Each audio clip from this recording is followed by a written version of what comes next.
Welcome dear friends, আমাদের channel time to লার্নে। আমি সার্থক পাল, আশা করি আপনারা খুব ভালো আছেন।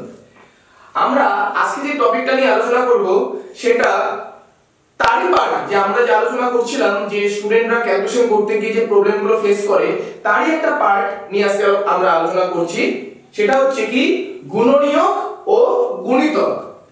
গুণনীয়ক এর ইংলিশ হচ্ছে ডিভাইজার, গুণিতক এর ইংলিশ হচ্ছে মাল্টিপল। আপনারা বাংলা টার্মগুলোর সাথে সাথে অবশ্যই ইংলিশ টার্মগুলো জানবেন, তার কারণ অনেক কম্পারেটিভ এক্সাম যখন আপনারা দিতে যাবেন তখন আপনাদের যে প্রশ্ন থাকবে সেটা হয় ইংলিশ অথবা হিন্দিতে হবে। তাই আপনারা যদি ইংলিশ টার্মগুলো জানেন তাহলে সেই কোশ্চেনগুলো করতে আপনাদের অনেকটাই ইজি হবে। আজকে জানবো গুণনীয়ক ও গুণিতক, ডিভাইজার ও মাল্টিপল কি। ডিভাইজার মানে ডিভাইড করে, মানে ভাগ করে। ডিভাইজার বা গুণনীয়ক হলো কোন একটা সংখ্যাকে কে কে ভাগ করতে পারে, অর্থাৎ কোন সংখ্যাকে কোন কোন সংখ্যা দ্বারা ভাগ করলে মিলে যায়। যে সংখ্যাগুলো দিয়ে ভাগ করলে মিলে যায় সেই সংখ্যাগুলোকে বলা হয় ওই সংখ্যার গুণনীয়ক। উদাহরণ দেই, যেমন 4 কে কোন কোন সংখ্যা দিয়ে ভাগ করলে মিলে যায়। 4 কে যদি আমরা 1 দিয়ে ভাগ করি, ভাগফল কি হচ্ছে 4, কোনো ভাগশেষ থাকছে না, তাহলে 4 এর একটা গুণনীয়ক কি হলো 1। আবার দেখুন 4 কে যদি 2 দিয়ে ভাগ করি তাহলে মিলে যাচ্ছে, তাহলে 4 এর আরেকটা গুণনীয়ক কি হবে 2। আবার 4 নিজেরই নিজের গুণনীয়ক, কারণ 4 কে 4 দিয়ে ভাগ করলেও মিলে যায়, কোনো ভাগশেষ থাকে না, তাহলে 4 ও একটা এর গুণনীয়ক। অর্থাৎ আপনারা আরো সহজে মনে রাখতে পারেন, কোন সংখ্যাকে যে সংখ্যা দ্বারা ভাগ করলে কোনো ভাগশেষ থাকে না, অর্থাৎ ভাগশেষ শূন্য থাকে, তাকে বলা হচ্ছে এই সংখ্যার গুণনীয়ক। মানে 4 কে যদি আমরা 1 2 4 দ্বারা ভাগ করি তাহলে কিন্তু ভাগশেষ 0 হবে বা কোনো ভাগশেষ থাকবে না। তাই এই সংখ্যাগুলো এখানে 1 2 4 হলো 4 এর গুণনীয়ক। ক্লিয়ার? এরকম 6 কে দেখুন যদি আমরা 1 দিয়ে ভাগ করি মিলে যায়, কোনো ভাগশেষ থাকে না। 2 দিয়ে যদি ভাগ করি তাহলে কোনো ভাগশেষ থাকে না। 3 দিয়ে যদি ভাগ করি তাও ভাগশেষ থাকে না। আচ্ছা 4 দিয়ে যদি ভাগ করি তাহলে ভাগশেষ থাকবে, থাকবে 2, তাহলে 4 কিন্তু 6 এর গুণনীয়ক হবে না। ক্লিয়ার? 5 হবে না, 8 হবে 6। ক্লিয়ার? তাহলে একই রকম এটা আপনারা ভাবুন 12, মানে 12 কে কোন কোন সংখ্যা দ্বারা ভাগ যায়।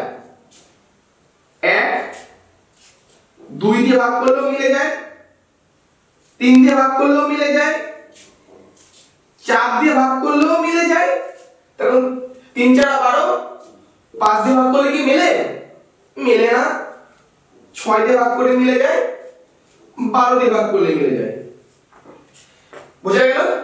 আচ্ছা, এখান থেকে আমরা যেটা আরেকটা ইনফরমেশন জানবো, কোন সংখ্যার গুণনীয়ক অবশ্যই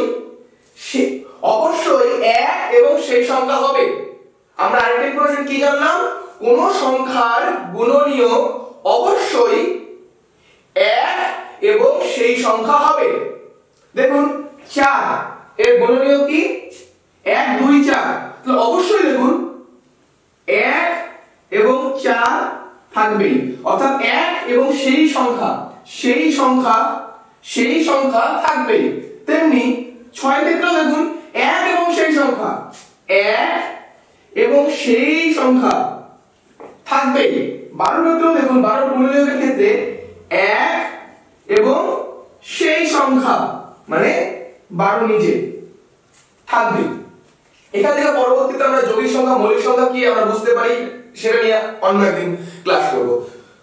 তো আজকে আমরা এখানে ডিভাইজারে মনে রাখুন যে ডিভাইজার বা গুণনীয়ক আমরা কাদের বলি, কোন সংখ্যাকে যে সংখ্যাগুলো দ্বারা ভাগ করলে কোনো ভাগশেষ থাকে না, অর্থাৎ ভাগশেষ শূন্য হয়ে যায়, তাকে বলি আমরা কি গুণনীয়ক। ক্লিয়ার? তাহলে 4 এর গুণনীয়ক 1 2 4, 6 এর 1 2 3 6 12 এভাবে পেলাম। ক্লিয়ার? ওকে, তাহলে চলুন এখন আমরা মাল্টিপল বা গুণিতক কি সেটা সম্বন্ধে জানি। মাল্টিপল তাহলে ধরুন আমরা 2 4 আর ধরুন 7 এই সংখ্যাগুলোর মাল্টিপল নির্ণয় করব বা গুণিতক নির্ণয় করব। এগুলো আর কিচ্ছু না, সিম্পল। আমরা ছোটবেলায় নামতা শিখেছি না সেটা।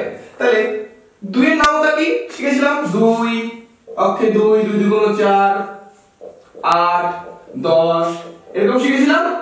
তাহলে এই যে 2 4 6 8 10 12 এগুলো পাচ্ছি, এগুলো কি 2 এর গুণিতক। ক্লিয়ার? তেমনি 4 এর ঘরের নামতা 4 8 12 16 20 ডট ডট ডট ডট। তাহলে এগুলো হচ্ছে কি 4 এর গুণিতক। তাহলে ভাববেন না কিন্তু আবার 40 এ গিয়ে শেষ হয়ে যাচ্ছে।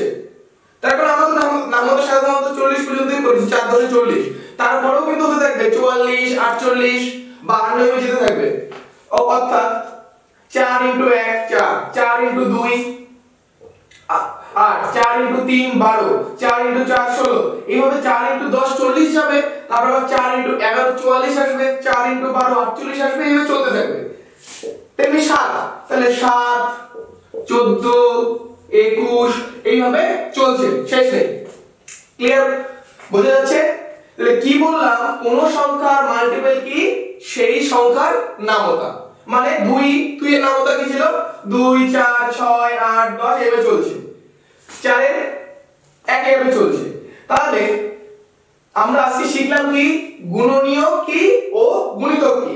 আমি আরেকবার রিপিট করে দিচ্ছি, গুণনীয়ক আর গুণিতকটা কি। চলুন তাহলে গুণনীয়ক শিখলাম যে কোন একটা সংখ্যা, ধরুন 4 আমি বলেছিলাম, 4 এর বলেছিলাম 1 2 4। অর্থাৎ কোন সংখ্যার গুণনীয়ক আমরা কাদের বলছি?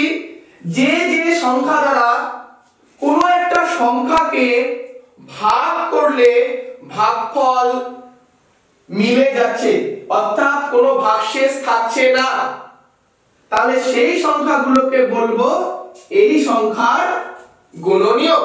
ক্লিয়ার? আশা করি বুঝতে পেরেছি। আরেকটা বলেছিলাম 6 6 কি ছিল? 1 2 3 6।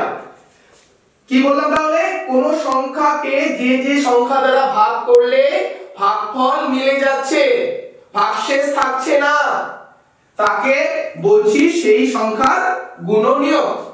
ক্লিয়ার?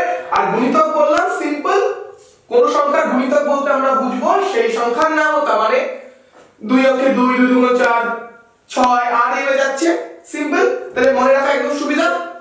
আপনারা এখন যেটা কাজ দেব, আপনারা কি করবেন? আপনারা হচ্ছে বাড়ির কাজ করবেন। তাহলে আমি এটা আপনাদের 30 দিচ্ছি, ধরুন আপনারা যদি বলে 5 বা 5 তো পারবেন, ধরুন 15। তাহলে 15 এর গুণিতক কি হবে যদি বলে, তাহলে 15 * 1 কি হবে লিখবেন, 15 * 2 কি হবে লিখবেন, 15 * 3 কি হবে লিখবেন, ডট ডট ডট ডট এইভাবে 15 চলছে। ক্লিয়ার?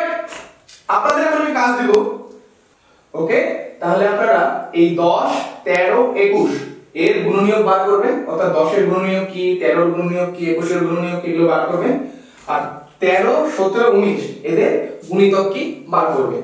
এটাই আপনাদের বাড়ির কাজ থাকলো। আপনাদের যদি কোনো প্রবলেম এরকম মনে হয় যেগুলো আমরা এখনো করাচ্ছি না কিন্তু আপনার প্রবলেম হয়, আপনি কমেন্টে লিখে দিবেন যে স্যার আমার এই ধরনের প্রবলেম হচ্ছে, তো এরকম একটা ভিডিও করলে ভালো হয়। আমরা চেষ্টা করব যদি সেরকম ভিডিও করা যায়, অবশ্যই চেষ্টা করব। আমাদের এই ভিডিওটি যদি আপনাদের ভালো লেগে থাকে তাহলে অবশ্যই লাইক করবেন, আমাদের চ্যানেলটিকে সাবস্ক্রাইব করবেন। ভালো থাকবেন, থ্যাংক ইউ।